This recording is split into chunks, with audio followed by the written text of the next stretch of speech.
안녕하세요. 이번 학기 교회 성장학 강의를 맡은 구복조 교수입니다. 여러분은 저를 교수라고 부를지 모르지만 저는 구복조 목사이기도 합니다. 지금 현재는 서울 목동에 있는 성도교회에서 20년 동안 담임 목사로 섬기고 있습니다. 하나님께서 또 긍휼히 여기셔서 교회의 규모가 적지만 교회에서 이렇게 섬길 수 있는 귀한 직분을 주셨고, 또 부족 하나마 또 학교에 와서 또 여러분을 섬길 수 있는 모든 것들이 하나님의 은혜입니다. 제가 교회를 섬기면서 느끼고 또 보고 듣고 경험한 모든 것들을 말씀을 근거로 한다면 거저 받았으니 거저 주고 싶은 마음이 제 마음에 많이 있다 보니까 하나님께서 이곳으로 여러분을 만나게 한 것 같습니다. 그러니까 올해가 2020년이니까 작년 2019년에 여러분의 한 해 선배로부터 이 교회 성장학을 가르치게 되었습니다. 근데 신대원에서는 지금 제가 한 8년, 올해는 이제 9년이 됐군요. 한 9년 동안 설교학과 또 교회 성장학을 쭉 가르쳐 오다가 오늘 또 이렇게 이 자리에 여러분을 만나게 된 것 같습니다.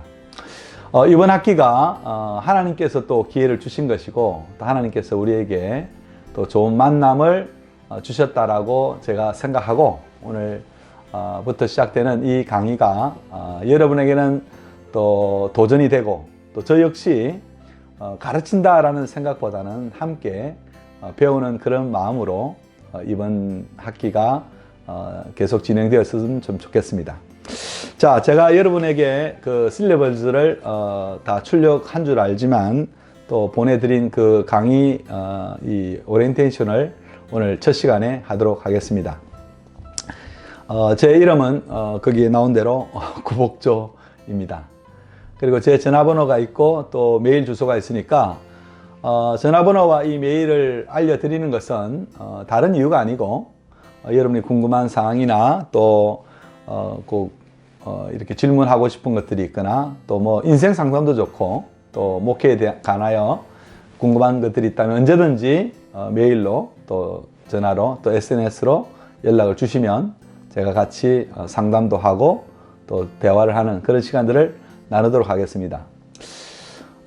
이것이 뭐 좋은 일인지는 확신은 않습니다만은 이번에 우리 학우들이 그렇게 많은 분들은 신청하지 않은 것 같습니다. 그런데 참 감사한 것은 이미 저와 또 몇 번 이 SNS로 또 통화로 대화를 나눴지만 또 인원이 또 적은 것이 이번 이 공부에는 굉장히 이렇게 좋은 그 영향을 주지 않겠나라는 생각을 합니다. 그런 의미에서 여러분도 저를 위해서 많이 기도해 주시고 저 역시 여러분을 위해서 기도하면서 이번 학기에 같이 공부에 임했으면 좋겠습니다. 이번 이 교회 성장학은 영어로는 Church Growth입니다. 교회가 성장, 우리가 보통 일반 교회 성장하면 좀 부정적인 생각을 갖는 분들이 많습니다. 마치 사람들이 교회를 키우고 또 줄일 수 있는 것처럼 그렇게 오해하는 경우가 있는데, 사실 이 교회 성장이라는 말은 엄밀히 말하면 교회 자체가 잘한다 이거보다 교회를 이루는 그 구성원들이 어떻게 성장하고 성숙하는가 하는 결국 공동체에 대한 이야기겠죠.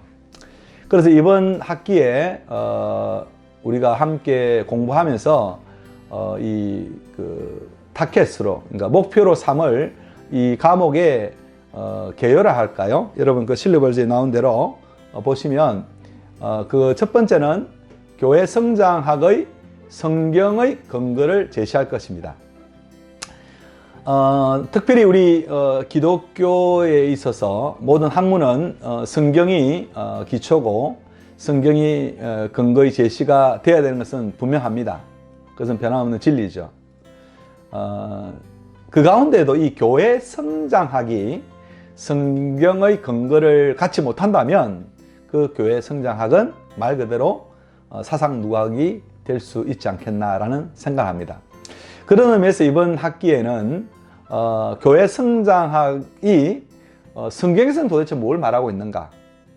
뭐 명시적으로 교회 성장학이라고 그렇게 말하는 부분은 없습니다만은 어떻게 교회가 세워지고 또 어떻게 교회가 자라가며 또 그 교회가 어떻게 하나님의 나라를 이루어가는가라는 그런 내용들을 성경이 말하는 바들을 이번 학기에는 우리가 꼭 좀 이렇게 고찰해보고 함께 생각해보는 기회를 가졌으면 좋겠다라고 생각합니다.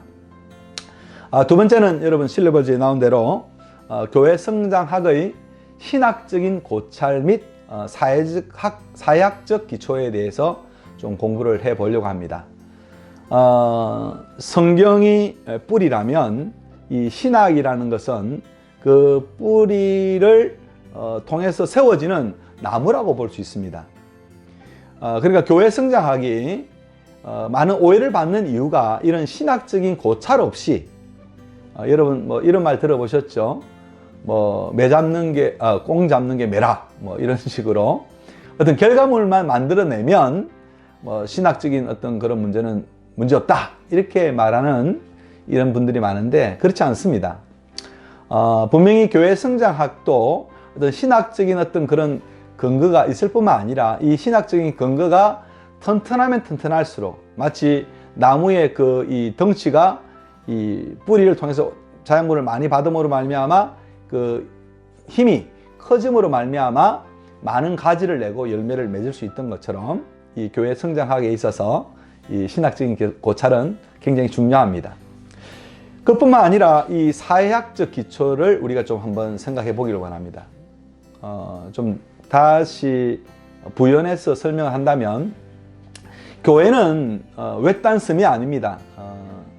이 사회와 함께 이렇게 더불어 살아가는 그런 공동체이기 때문에 이 사회 속에서 이 교회의 존재 의미와 또 교회가 나가야 될 방향과 그리고 결국 교회가 추구해야 될 그 궁극적인 그 목표랄까요? 그것들이 어떤 것인가 하는 것을 이 사회학과 관련해서 공부를 좀 해보려고 합니다. 그러기 위해서는 이번 학기에 여러분이 제가 알기로는 이제 거의 4학년이고 학부 4학년으로서 이제 학기를 이제 마무리하고 또 이제 신대원을 간다 또 뭐 사회에 진출한다 또 다양한 그런 계획들이 있을 겁니다. 그런 과정에 있지만 그러나 이런 계기를 통해서 목회를 하든 아니면 일반 뭐 사회에 나가서 활동을 하든 지금 여러분이 있는 그 삶의 자리에서 최선을 다할 수 있는 그런 기초들을 잘 다지는 기회가 되었으면 좋겠다라는 생각을 합니다. 세 번째로는 교회 성장학의 역사 개관을 통하여 실천신학의 의미를 되짚어 보려고 합니다. 여러분 지금 신학에 대해서 공부를 좀 하고 계시죠? 예, 신학은 다양하게 있습니다.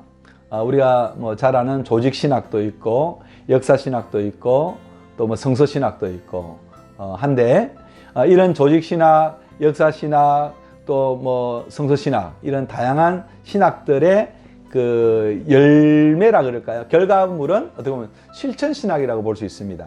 그래서 이 교회 성장학은 실천신학의 영역 가운데 아주 중요한 그 파트이지 않는가. 우리 보통 일반적으로 실천신학 하면 상담이나 또 목회학이나 아니면 설교에 대해서는 많이 이야기합니다만은 이 교회 성장학에 대해서는 그렇게 많이 다루지 않습니다.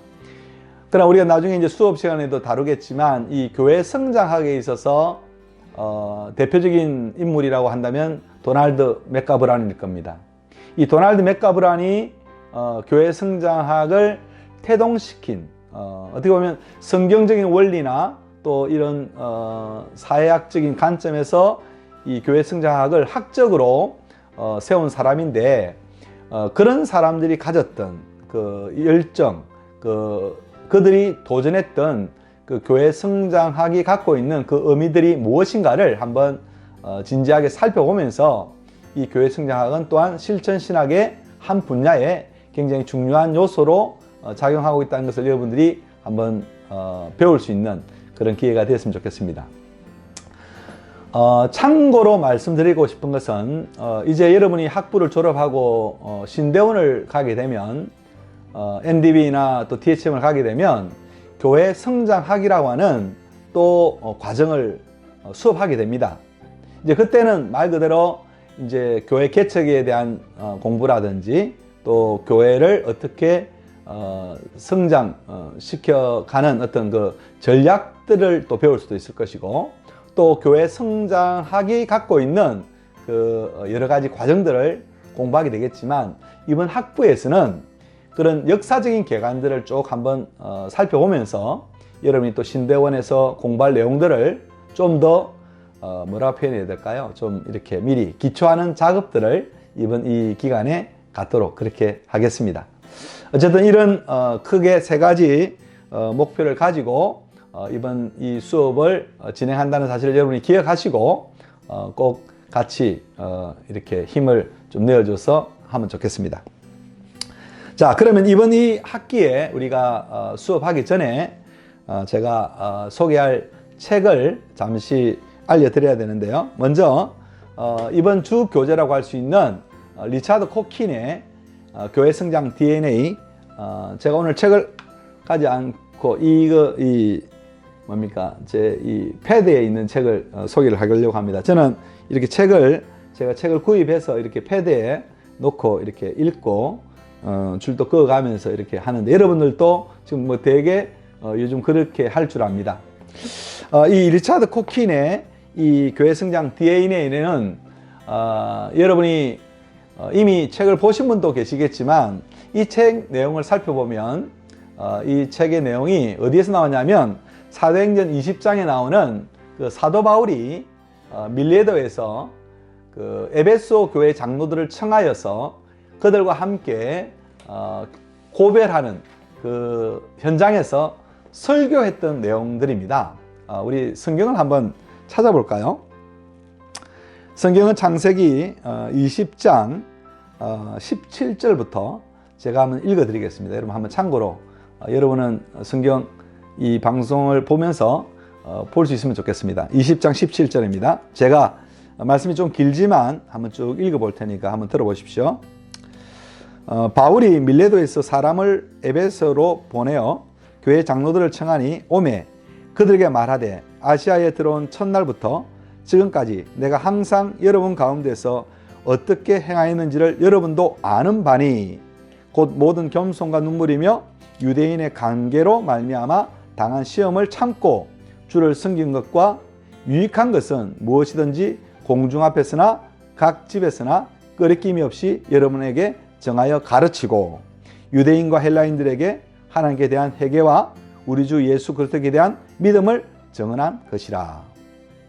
여러분, 이 이야기가 무슨 이야기인가 이미 에베소서라는 또 사도행전 내용을 보면 아실 겁니다. 바울이 이 에베소 교회를 개척하고 잘 아는 그 두란노 소원에서 한 2년 6개월 동안 그곳에서 말씀을 가르치고, 또 그곳에서 정말 눈물로 또 그리고 땀을 흘리며 말씀으로 그들을 세워갔던 그 얘기를 지금 이렇게 회상을 하고 있습니다. 특별히 여러분 이 바울이 하는 얘기를 잘 들어보십시오. 19절에 모든 겸손과 눈물이며 유대인의 관계로 말미암아 당한 시험을 참고. 여러분, 바울은 복음을 전하다가 뭐 감옥에 가는 건 예사 일이었고, 정말 얼마나 많은 고난과 고통을 겪었는지 모릅니다. 이런 바울이 오늘 이제 다시 그 에베소 장로를 불러다가 이제 예루살렘으로 내려가기 전에 그 밀레도에서 그들과 함께 지금 대화하는 가운데 그것을 지금 언급하는 이유가 뭘까요? 예, 교회를 섬긴다는 것, 교회를 세워간다는 것, 아니 특히 교회를 건강하게 세워간다는 것, 결코 쉬운 일이 아닙니다. 이것은 하나님의 은혜가 아니면 안 된다라는 사실을 오늘 바울은 역설적으로 강조하고 있는 것이죠. 오늘 이 말은 바울이 내가 이렇게 고생하고 내가 이렇게 힘들게 일했음을 여러분 기억해 주십시오, 그런 이야기 아닙니다. 물론 그런 의미가 전혀 없다라고 말한다면 아니겠지만, 그러나 오늘 바울은 오늘 하나님의 교회를 섬기고 하나님의 교회를 세워간다는 것이 얼마나 참 힘들고 어려운 것인가, 고난과 역경이 있다는 사실을 지금 우리에게 지금 말씀하고 있습니다. 그런데요, 참 중요한 것은 그런 가운데도 바울은 최선을 다해서 하나님 주신 그 은혜로 또 하나님의 그 성령의 능력으로 그것을 감당해 갔다는 것입니다. 자, 그러면서 오늘 바울이 이제 자신의 그 실제적인 형편을 22절에 이렇게 말합니다. 보라, 이제 나는 성령에 매여 예루살렘으로 가는데 거기서 무슨 일을 당할는지 알지 못하노라. 자, 무슨 말입니까? 지금 바울이 성령에 매였다는 겁니다. 여러분 사도행전을 쭉 읽어보시면 바울은 지금 자신이 예루살렘으로 내려가서 재판을 받고 또 로마로 가게 될 것을 성령이 가르쳐 주세요.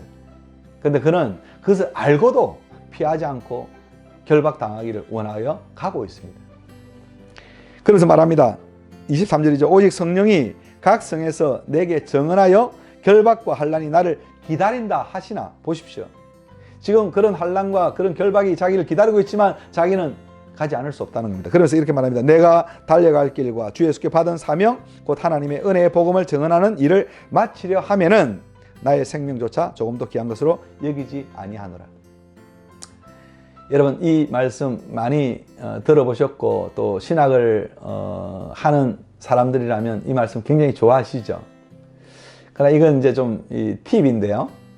이런 성경을 읽으실 때 참 좋은 말씀의 구절이 나올 때 그것만 이렇게 딱 이렇게 따내어 가지고 말씀을 애우는 것은 조금 조심해야 됩니다.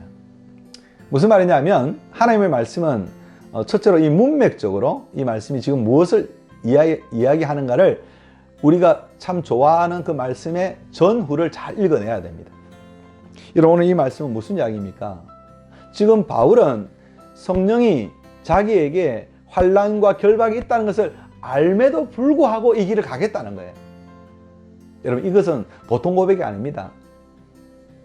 이 고백은 환난이 있고 또 고난이 있고 고통이 있을지라도 자기는 하나님께 그 붙들린 그 하나님의 그 붙들림에 의해서 자기는 달려가겠다는 너무 귀한 고백입니다. 자, 그러면서 말합니다. 보라, 내가 여러분 중에 왕래하며 하나님의 나라를 전파하였으나 이제는 여러분이 다 내 얼굴을 다시 보지 못할 줄 아노라. 그러니까 바울은 지금 그걸 알았어요. 자신이 지금 예루살렘을 내려가서 이제 황제 앞에 서게 되면 자신은 결코 이 에베소 교회뿐만 아니라 그 교인들 또 장로를 다시 만나지 못할 것을 그는 어느 정도 알고 있었습니다. 자, 그러면서 또 이렇게 말하죠. 그러므로 오늘 여러분에게 정언하거니와 모든 사람의 피에 대하여 내가 깨끗하니 이는 내가 끓이지 아니하고 하나님의 뜻을 다 여러분에게 전하였습니다. 계속 읽겠습니다. 여러분은 자기를 위하여 또는 온 양떼를 위하여 상가라. 성령이 그들 가운데 여러분을 감독자로 삼고 하나님이 자기 피로 사신 교회를 보살피게 하셨느니라. 지금 바울이 이제 부탁하고 있습니다. 오늘 이 장로들에게, 이 여기서 보통 장로는 우리가 지금 생각하는 엘드 그런 그 장로라는 개념보다는 목회자라고 하는 것이 더 정확할 것 같아요. 그러니까 목회자를 중심으로 하나님의 교회를 세워가는 그런 장로들에게 부탁합니다. 뭐라고 말합니까? 여러분은 자기를 위하여 또는 온 양떼를 위하여 삼가라. 이 삼가라가 무슨 말입니까? 조심하라. 성령이 그들 가운데 여러분을 감독자로 삼고. 여러분 참 중요한 이야기죠. 오늘 교회에서 뭐 목사 안수를 준다 뭐 이렇게 하지만 여러분 엄밀히 말할게요. 여러분 목회자는 하나님이 세우십니다. 오늘 성령이 오늘 어떻게 해요? 여러분을 감독자로, 그들 가운데 여러분을 감독자로 세웠다고 말합니다. 여러분 감독자가 뭐예요? 하나님의 말씀으로 교회를 섬기는 그런 역할. 오늘날은 목회자들이잖아요. 또 하나님이 자기 피로 사신 교회를 보살피게 하셨느니라. 여러분 오늘 우리가 섬기는 교회는 어떤 교회입니까? 하나님이 자기 피로 산 교회라는 사실입니다. 제가 이야기를 쭉 하다 보니까 지금 이게 설교 시간인지 교회 성장학 시간인지 모르겠지만 아니요. 여러분 중요한 것은 제가 처음 말씀드렸죠.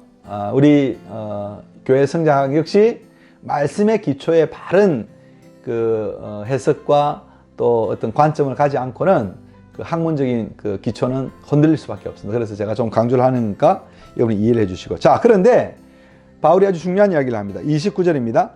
내가 떠난 후에 사나운 이리가 여러분에게 들어와서 그 양떼를 아끼지 아니하며. 자, 이 양떼를 아끼지 않는다. 이게 무슨 말이죠? 예, 하나님의 백성들, 하나님의 택한 백성들을 아끼지 않고 어떻게 한다는 겁니까? 그 다음 보십시오. 또한 여러분 중에서 제자들을 끌어 자기를 따르게 하려고 어그러진 말을 하는 사람들이 일어날 줄을 내가 아노라. 이게 보십시오. 여러분 중에서도 제자들을 끌어 자기를 따르게 하려고 어그러지는 말을 하는 사람들이 일어나. 여기 어그러진 말이 뭐냐면 잘못된 말. 오늘날로 말하면 이단과 같은, 아니 굳이 꼭 이단이라 하지 않을지라도 그러나 잘못된 그런 가르침으로 지금 교회 안에 있는 사람들을 뭡니까? 빼내어서 미혹해하는, 또 시험에 빠지는, 또 하나님의 공동체를 허는 그런 도전들이 있을 것이라는 겁니다.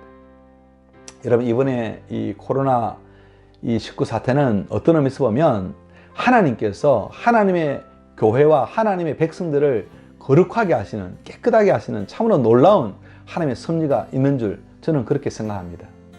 여러분 어떻게 생각하십니까? 여러분 보십시오. 지금 신천지라는 집단이 어디에서 나왔어요?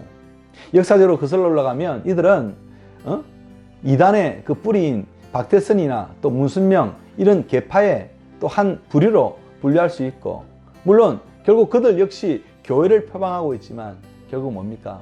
진리에서 어긋난, 여기 오늘 말한 대로 어그러진 말을 하는 사람들이 일어나는 일이라는 거죠. 자, 이런 상태에서 오늘 우리가 꼭 기억해야 될 것이 있습니다. 오늘 말씀 이렇게 말합니다. 31절이죠. 그러므로 여러분이 일깨어 내가 3년이나 밤낮 쉬지 않고 눈물로 각 사람을 훈계하던 것을 기억하라 라고 말합니다. 바울은 정말 어떻게 해요? 3년이나 밤낮 쉬지 않고 눈물로 각 사람을 훈계했다고 말합니다. 여러분, 목회가 뭡니까? 목회가 바로 이거예요. 3년 동안 눈물로 그들을 훈계했다고 말합니다. 어떤 분이 그런 이야기 했어요. 여러분, 목회가 뭐냐 이렇게 물었는데 이분이 이런 이야기를 해요. 목회는 영원한 가슴앓이다. 어떠세요? 그렇게 느끼시십니까? 예, 여러분, 목회는 영원한 가슴앓이입니다. 그 가슴앓이를 이 바울이 했다는 겁니다. 그래서 오늘 아주 중요한 이야기를 하나 합니다. 32절이죠. 오늘 이 32절이 오늘 제가 소개하려고 하는 이 교회 성장 DNA의 핵심 구절이라고 볼 수 있습니다. 32절 제가 읽습니다. 지금 내가 여러분을 주와 및 그 은혜의 말씀에 부탁하노니 그 말씀이 여러분을 능히 든든히 세우사 거룩하게 하심을 입은 모든 자 가운데 기업이 있게 하시리라. 여러분, 지금 누가요? 내가 바울이 여러분을 주와 및 그 은혜의 말씀에 부탁하노니 그 말씀이 여러분을 능히 든든히 세우사 거룩하게 하심을 입은 모든 자 가운데 기업이 있게 하시리라. 여러분, 이 32절 말씀을 보면서 좀 뭐라 그럴까요? 이상한 표현이 없나요? 저는 이 말씀을 보면서 깜짝 놀랐어요. 오늘 바울이요, 이 에베소 교회 장로들에게 여러분에게 부탁합니다라고 말하지 않습니다.